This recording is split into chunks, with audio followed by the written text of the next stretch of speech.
Hey everybody, welcome to another Star Wars action figure review. Right now we're going to be taking a look at another vintage collection figure. This is one of the older figures, part of the delayed wave. That is this guy. This is the 501st Clone Trooper. It's pretty cool. I picked him up at my local Walmart recently, because for some reason my toy stores didn't want to have this until right now. See, I bought him as well as the Ayla Secura, Hoth Luke, the Anakin Skywalker, and Darth Malgus. Bought them all together. But you can't find any more of these guys in my stores, which is very disappointing because if you know me, I'm a very big Clone Trooper army builder. But, oh well. Oh, sorry about that. Alright, let's take a look at the back of the packaging. As you can see here, I have the wave that I just said, which I already have reviews of Kithalba and Dr. Evazan. I'm going to be doing reviews on Ayla, Nomino, and Wedge. Stay tuned for that. So you can see you have the first 501st Trooper, released from 2004-2006. You have a brief paragraph here. I'll pause that, you can take a look at it, as well as the Vintage Collection logo.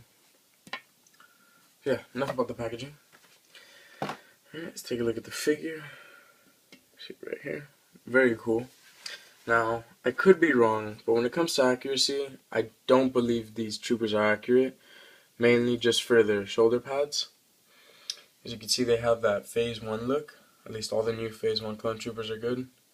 To me, it looks like they're just reusing the whole body and just changing the helmet. So, I'm not entirely sure on that, but I'm pretty sure it's not screen accurate. But it's Hasbro. You know, I've grown to expect things like that from them. Yeah, enough about my badgering. Let's take a look at his accessories. He does come with this, I don't know the name of these guns. I have no idea. This is blaster rifle, which is actually the crappy flimsy one that we used to get. We're used to seeing the new one that has the silver paint applications. So this is very disappointing. Kind of upset they didn't include that, as well as his DC-15 or 17 blaster rifle or pistol. It doesn't have any of the silver paint applications either, which is very disappointing. Just try to focus in on that. See, very poorly done. But yeah, let's talk about his helmet. That's another problem I have with this figure. His helmet is a little too big. Let me focus in. I don't know if you can see it. It's just too big. It fits very loose, I don't know. And it's a very soft, cheap plastic. I don't know, I don't think it's done too well. And since we took off the helmet, let's just take a quick look at his head sculpt. See? Straight repack from the other Clone Trooper figures. See? I was very disappointed in that. But, what can you do? This is the most updated one to date, so might as well do with what you got. He just has good sculpt. I don't know why they had this blue. It was very sloppily done, whatever they were trying to do.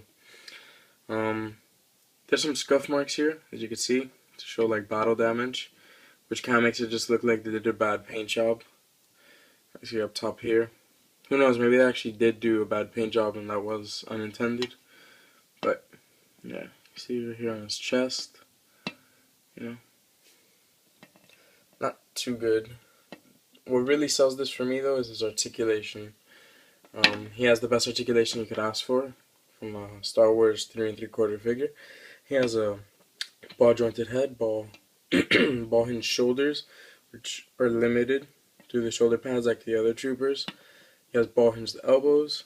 I do believe, yes, he does have ball-jointed wrists, which is very good to get him in different poses, like to hold his weapons. He has a ball-jointed torso, which has good free range of movement. He has ball-hinged hips, always good. Ball-hinged knees and ball-hinged ankles.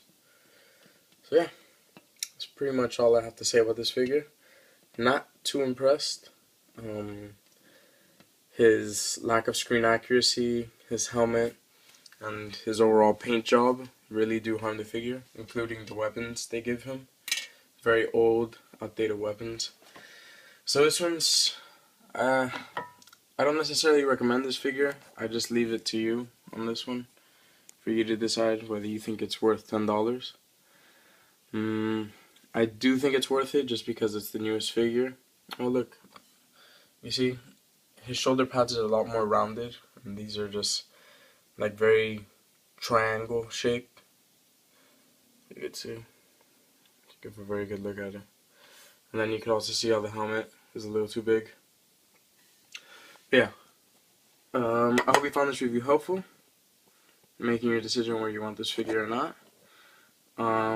Next up, I think I'll be doing another final wave of the vintage collection of 2012. So stay tuned for that.